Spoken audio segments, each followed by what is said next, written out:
Manny Pacquiao ubos na ang pundo sa pangangampanya, lalaban kontra Mario Barrios sa Hulyo para makabawi.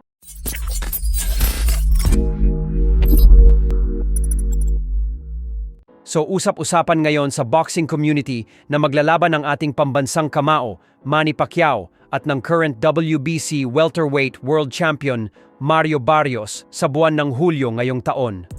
So rumored pa lang daw yan na magbabalik si Manny Pacquiao pero mukhang dyan na po patungo ang laban ng yan.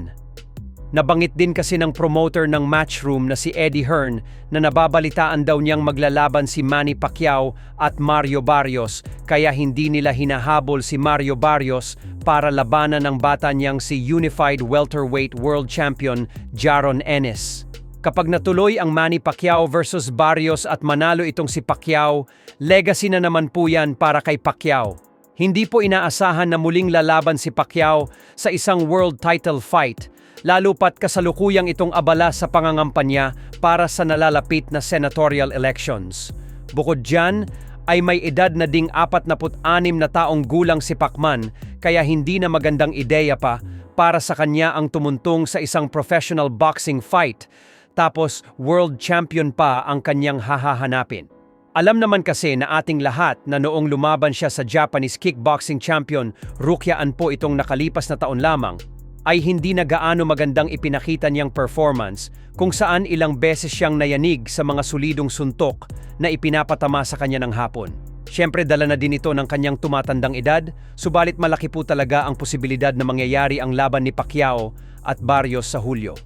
Dahil kung ating matatandaan, ay sinabi din mismo ng batikang sports journalist na si Snow Badua nitong linggo lamang na ayon sa kanyang source sa politika ay nauubusan na daw ng pondo si Pacquiao para sa kampanya nito sa politika at ang paraan umano upang mabawi ni Pacquiao ang ginastos niya sa kampanya ay ang muling paglaban sa boxing sa Hulyo. Ayon kay Badua, ay kilala natin si Pacquiao bilang isang matulungin na tao at namimigay ng milyon-milyong piso sa mga charity, kapamilya at kaibigan niya noong nasa kasagsagan pa siya ng kanyang kasikatan. At nakakalungkot lang daw isipin na ngayon umano ay napagbabalitaan na hindi na nito mapunduhan ang kanyang pangkampanya. Kapag tatakbo ka daw kasi sa pangkasenador ay kailangan mo ng budget na hindi bababa sa 100 milyong piso, minsan nga daw ay bilyon pa. Ang tanging paraan na lang umano ngayon upang makabalik sa pangkasenador si Pacquiao at manalo sa nalalapit na eleksyon ay kung bibigyan ito ng single vote ng kanyang mga dating beneficiaries at mga supporters. Dahil kung hindi ay malabo daw itong makapasok sa Magic 12 sa eleksyon.